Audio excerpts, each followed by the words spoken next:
એવું કહેવાય છે કે જો વરસાદી પાણીનો સંગ્રહ મઘા નક્ષત્રની અંદર કરવામાં આવે તો સમગ્ર વર્ષ દરમિયાન આ પાણી બગડતું નથી અને ગંગા સમાન આ પાણી પવિત્ર કહેવાય છે. ગંગા નદીનું પાણી જેટલું પવિત્ર છે તેટલું જ આ નક્ષત્રની અંદર સંગ્રહિત કરેલું પાણી પવિત્ર ગણવામાં આવે છે અને સમગ્ર વર્ષ દરમિયાન આ પાણી બગડતું પણ નથી. તેની પાછળ અનેક રોચક કથાઓ પણ જવાબદાર છે અને અનેક કથાઓ પ્રચલિત પણ છે. ત્યારે આવો જાણીએ તેની પાછળ શું ખરેખર માન્યતા છે અને મઘા નક્ષત્રમાં સંગ્રહિત પાણી આટલું પવિત્ર શા માટે માનવામાં આવે છે. જય શ્રી કૃષ્ણ. મઘા નક્ષત્રને આપણે વરસાદ સાથે સીધો સંબંધ આપણે જોયો છે. અત્યાર સુધી શાસ્ત્રએ આપણને 27 નક્ષત્રનું જ્ઞાન કરાવ્યું. મુખ્ય રૂપે અશ્વિનીથી શરૂ કરીએ તો 27 નક્ષત્ર ગણાય. એમાં 10મું નક્ષત્ર એટલે કે મઘા નક્ષત્ર. ચંદ્ર દરેક રાશિની અંદર ફરતા હોય. એમાં જ્યારે ચંદ્ર સિંહ રાશિની અંદર હોય ત્યારે મઘા નક્ષત્ર આવે. એટલે મઘા નક્ષત્રમાં જે બાળક જન્મે છે એ બાળક ઉપર સૂર્યની સીધી કૃપા હોય. બીજી વસ્તુ, દરેક નક્ષત્રના અને ગ્રહોના દેવતાઓ છે. તો એ પ્રમાણે ગ્રંથો અનુસાર મઘા નક્ષત્રના દેવતા છે પિતૃનારાયણ. એટલે મઘા નક્ષત્રમાં જન્મ થયેલો વ્યક્તિ એને ક્યારેય પિતૃદોષ ન લાગે. હવે જોવા જઈએ તો વરસાદની વાત.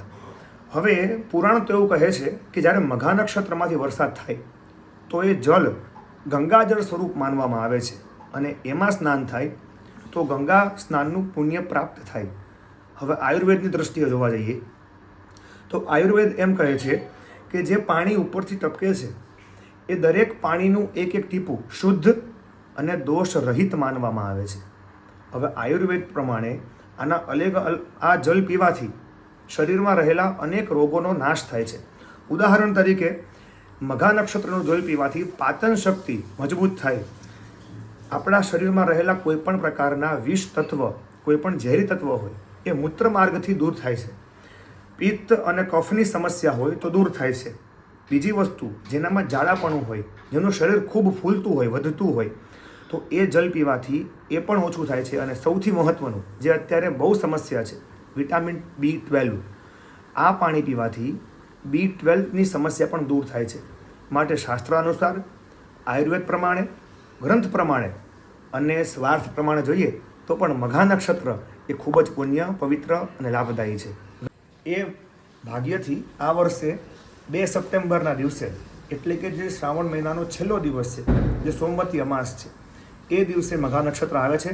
તમે સૌ એ પાણીનો સંગ્રહ કરી રાખજો. પુણ્યદાયી અને લાભદાયી બનશે. આમ હાલમાં હવે જો કોઈ પણ વ્યક્તિ પોતાનું ઘર બનાવે છે તો સૌથી પહેલાં ભૂગર્ભ ટાંકાની વ્યવસ્થા કરે છે. સમગ્ર વર્ષ દરમિયાન વરસાદનું મીઠું પાણી સંગ્રહ કરતા હોય છે. ત્યારે જો મઘા નક્ષત્રમાં વરસાદનું પાણી સંગ્રહ કરવામાં આવે તો તે પાણી અતિ પવિત્ર અને સાથે સાથે આ પાણીનું આયુર્વેદિક દ્રષ્ટિએ પણ મહત્ત્વ વધી જતું હોય છે. મોટાભાગે લોકો આ નક્ષત્રમાં પીવાના પાણીનો સંગ્રહ કરતા હોય છે. ત્યારે આ શ્રાવણ મહિનાના છેલ્લા સોમવારે આ પ્રકારનો યોગ આવતો હોય. ઉત્સવભાઈ ખંભોળજાએ આ વિશે સંપૂર્ણ માહિતી આપી હતી. આશિષ પરમાર, લોકલ 18, જુનાગઢ.